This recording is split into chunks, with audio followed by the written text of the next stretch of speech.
मी बोरकर गुरुजी, विश्व ज्योतिषाचार्य, ब्रह्मांड ज्योतिष कार्यालय, मुक्काम पोस्ट रावेर, जिल्हा जळगाव, महाराष्ट्र। रावेरचा पिनकोड नंबर आहे 425508 आणि माझा मोबाईल नंबर आहे 9850015558।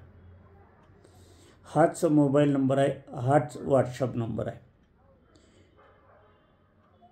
आपल्याला काही व्हॉट्सअपद्वारे मोबाईलद्वारे माझ्याशी संपर्क साधायचा असेल तर आपण साधू शकतात। आपल्या समस्याचं निवारणाची फोटोकॉपी मी व्हॉट्सअपवर टाकेल, आपण ती वाचून घ्यावी आणि आपल्याला ती नाही समजली तर मोबाईलवर पुनश्च विचारावं। समस्या टाकल्यावर 2-3 दिवसाचा अवकाश असतो, काही वेळेला जास्तही लागू शकतो, कारण इतर कार्य असते, इतरांचे अनेकांचे समस्या असतात। त्याचप्रमाणे मी एकटा आहे, म्हणून मला एकट्याने कार्य करावं लागते। वय 76 आहे।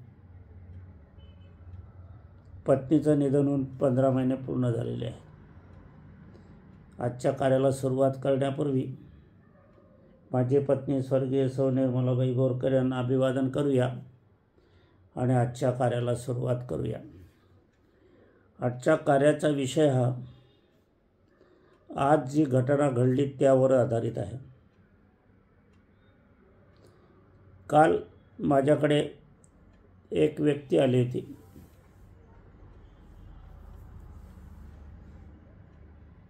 सहज विचारणा करता की वर्तमान काय योग आहे म्हणून बघायला। तर वर्तमान बघत असताना जन्मकुंडलीचा आधार आणि वर्तमान ग्रहयोगाचा आधार घेऊन मी त्यांना सांगितलं की तुम्ही, आणि त्यांचं वाहन जे होतं त्या वाहन क्रमांकाचे अंक पण मी बघितले आणि त्यांनी मला मी सांगितलं की या 2 ते 3 दिवसात अपघात भयाची संभावना तुमची आहे। तुम्ही वाहन चालवू नका आणि हे वाहन क्रमांक असलेले वाहन तुम्ही अजिबात चालवू नका किंवा त्याच्यात बसवू पण नका। परंतु तरुण मंडळी होती, विश्वास किती ठेवावा अशा संभ्रमावस्थेत ती तरुण मंडळी असते किंवा ठेवतच नाही। पत्नीच्या सांगण्यानुसारच ते माझ्याकडे आले होते। त्या तरुणाचा विश्वास ज्योतिषशास्त्रावर नव्हता आणि आज सकाळी त्यांना अपघात झाला। थोडक्यात वाचले, नाहीतर जबरदस्त ॲक्सिडेंट झाला असता। काय झालं असतं ॲक्सिडेंटमध्ये, अपघातामध्ये काय होते याची कल्पना करवत नाही, काहीही होऊ शकते। परंतु जोरात मार लागला एवढं नक्की आहे। आणि त्याच अवस्थेत त्यांनी मला फोन केला, बाबा तुम्ही सांगितलं आम्ही घसरून पडलो आणि मार लागलेला आहे। पहा, 2 दिवसात भविष्यवाणी कशी खरी ठरते। ज्या वेळेला वर्तमान स्थिती आपण बघतो, जन्मभावाचे भाव आणि वर्तमान स्थितीचे भाव हे दोघंही बघून आपल्याला भविष्य वर्तवता येते, आपल्याला समजून येते, आपल्याला कळते की धोक्याच्या सूचना आणि सुखाच्या कल्पना कशा आहेत त्या। म्हणूनच माझ्याकडे अनेक अशा व्यक्ती आहे की ते 12 महिन्याचं भविष्य लिहून घेतात माझ्याकडनं, काय काय घडणार आहे ते। काही घराणे असे आहे की ते माझ्या मार्गदर्शनाशिवाय काहीही काम करत नाही. नवीन खरेदी करायची आहे, वाहन खरेदी करायचं आहे, शिक्षणाला कोणता मार्ग घ्यायचा आहे, व्यवसाय कोणते टाकायचे आहे, उपासना आराधना कशा करायच्या आहे, या सर्व विषयी अनेक जण माझ्याकडनं 12 महिन्याचं भविष्यवाणी लिहून घेतात आणि ते योग्य आहे. आता आजचा विषय हा अपघात भय आणि अपघात भयासाठी आपल्याला अष्टमस्थान, षष्टमस्थान, कर्तव्यस्थान, धनस्थान असे अनेक स्थान कुंडलीतले बघावे लागतात. अपघात करणारा ग्रह हा मुख्यतः मंगळ असतो. मंगळ हा जलतत्वात बसला तर पाण्याच्या माध्यमातून अपघात होतो. आता पाणी तर नाहीच आहे, नळाला पाणी 4 दिवसांनी 8 दिवसांनी येतं असं सांगतात लोक. पण आपल्या बाथरूममध्ये सुद्धा पाणी असते. पाणी असल्यावर तिथून घसरून पडण्याचा धोका पण असतो. धुळ्याची एक कथा माझ्याकडे होती. 80-82 वर्षाचे गृहस्थ होते. माझ्याकडनं सकाळी गेले, बाथरूममध्ये जायला लागले, त्यावेळेला लाईट गेले आणि तिथे पाय सटकला, घसरला आणि ते बाथरूममध्ये पडले आणि कपाळ मोक्ष झाला. कारण काही मोठे मोठे नळ असतात. आता मोठ्या नळाचा अपघात हा मोठ्या प्रमाणावर होतो आणि ते गतप्राण झाले. पहा कसं असते. अंगणामध्ये पाणी टाकलेलं आहे, वट्यावर पाणी टाकलेलं आहे. एखाद्या ठिकाणी गाईचं शेण पडलेलं असते, त्याच्यातून घसरतो. गाईच्या शेणावरून मी जवळजवळ 4 ते 5 वेळा पडलो आहे आणि त्यातल्या 4-5 वेळेला पडलो असताना मात्र 2 वेळेस गुडघे जायबंदी झालेले होते. प्लॅस्टरमध्ये होते. 1.25 महिने, 1.5 महिने. म्हणून अपघात केव्हा होईल, कसा होईल हे कळत नाही. परंतु ज्योतिषशास्त्राच्या माध्यमातून आपल्याला त्याची थोडीशी तरी कल्पना येते. मंगळ हा अपघाताचा कारक आहे. तो जलतत्वात पडला तर पाण्यामुळे अपघात होतो. नदी किनारी होईल, विहिरीच्या जवळ होईल, शेतातून पाणी असलं तिथे होईल, अंगणात पाणी टाकलं आहे, वट्यावर पाणी टाकलं आहे, बाथरूममध्ये पाणी टाकलं आहे, तीर्थस्थानामध्ये करताना अपघात होईल. काही जण वॉटर पार्कमध्ये जाते, तिथे अपघात होण्याची संभावना आहे. काहीमध्ये नावेतून प्रवास करतात, काही हाऊस मजेसाठी जातात, तिथे होईल. माझ्याकडे तर एक असं पाहण्यात आलेलं आहे माझ्या जीवन आयुष्यात की पाणी पिता पिता मृत्यू झालेला आहे.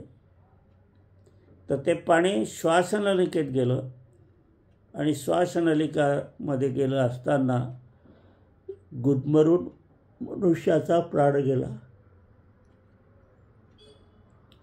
कशी गोष्ट आहे. एक डॉक्टर होते, त्यांच्या कुंडलीत डॉक्टरी नव्हती, पण औषधामुळे मृत्यू हे शब्द जन्मकुंडलीत तयार झाले. आता ते डॉक्टर म्हणे, मी डॉक्टर असल्यावर तुम्ही असं का सांगतात की औषधामुळे मृत्यू, मला का कळत नाही? म्हटलं मी कळत नाही हा शब्द वापरला नाही आणि डॉक्टरातलं मला काही कळत नाही, माझा अभ्यासही नाही, मला डिग्री नाही, मला परवानगी पण नाही. पण ग्रहगोलाच्या माध्यमातून औषधामुळे मृत्यू होऊ शकत नाही असं नाही. मला तर माझ्या स्वतःच्या पत्नीचा अनुभव आलेला आहे. मग असंच ते दुसऱ्या डॉक्टरकडे तब्येत दाखवायला गेले. त्या डॉक्टरने सॅम्पलची गोळी दिली आणि घाईघाईत त्यांनी ती घशात टाकली. पाणी घ्यायला गेले, ती अन्ननलिकेत गेली आणि प्राण गेला. काही ॲलर्जी होते आणि ॲलर्जीमुळे मृत्यू येतो. औषधाची ॲलर्जी येते, मृत्यू येतो. चुकीचं औषध दिलं जाते, जाणून बुडून दिलं जाते. काय होते हा एक प्रश्नचिन्ह आहे. आयुष्यमान कार्ड 5 लाखाची मर्यादा, मग 5 लाख मिळे पावतर औषध उपचार. डॉक्टरांचा लाभ, कंपनीचा लाभ, जीव जातो पेशंटचा. असं अनेक संभावना असतात. आता त्या ठिकाणी जर शनीसारखा ग्रह आला, शनी मंगळाचा ग्रह, तर दगडावर आपटून अपघात. आता रस्त्याने चालत असताना एखाद्या बाजूचा दगड मोठा असतो किंवा मैलाचा दगड लिहिलेला असतो, 2 व्हीलर गाडी घसरते, डोक्यावर आपटला जातो आणि मृत्यू येतो. हे पण मी मृत्यू पाहिलेले आहे. शुक्र जर त्या ठिकाणी आला तर पाण्याच्या माध्यमातून अपघात होतो, मृत्यू पण येतो. हर्षल नेपच्यूनच्या माध्यमातून गूढ अचानकपणे मृत्यू येणे. शनी रवीच्या याच्यातून आलं तर आरोग्याच्या शास्त्राच्या चुकीमुळे मृत्यू येणे. मंगळ पण मेडिकलचा कारकग्रह आहे, रवी पण औषधाचा कारकग्रह आहे. राहू केतू जर आला तर प्राण्याच्या दंशामुळे मृत्यू येणे. आता माझ्या ठिकाणी मी गायीच्या शेणावरून पडलो, हा प्राण्याचाच भाग. म्हणून प्राण्याच्या याच्यातून माझा अपघात झाला आणि मला 1.5 महिने पलंगावर बसावं लागलं, पाय बांधून ठेवावं लागला. म्हणून आपल्याला आपल्या कुंडलीमध्ये काय आहे हे बघायला हवं. शक्यतोवर मी असंही बघितलं आहे की ज्यांचे अपघात झालेले आहे आणि त्यांचे अपघात असताना जे वाहनांमधून अपघात झाले, 2 व्हीलरचे, 4 व्हीलरचे,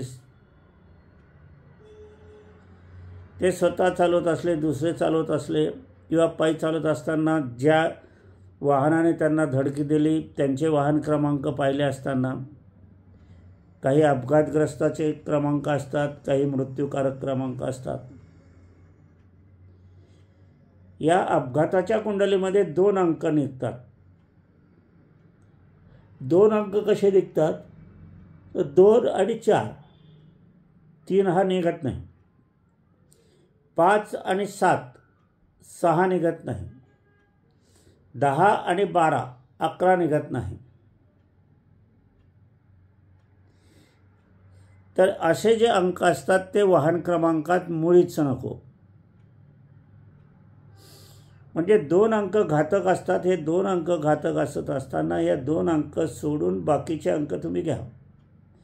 काही राज्याचे अंक असतात, जसा जळगाव जिल्ह्याचा आहे अंक 19, तर तो कंपल्सरी आहे, तो सर्वांना घ्यावाच लागतो, त्याच्याबद्दल काही नाही. परंतु त्याच्यानंतर 4 अंक जे येतात त्याच्यामध्ये आम्ही जे 2 अंक सांगतो ते मुळीच घेऊ नका.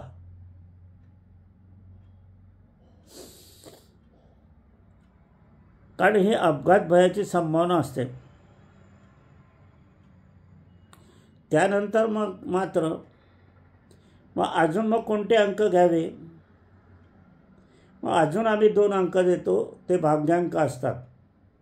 तेही 1 अंक सोडून, म्हणजे 10 असलं तर 11 सोडून 12वा, म्हणजे 10 ते 12 हा अंक भाग्यांक.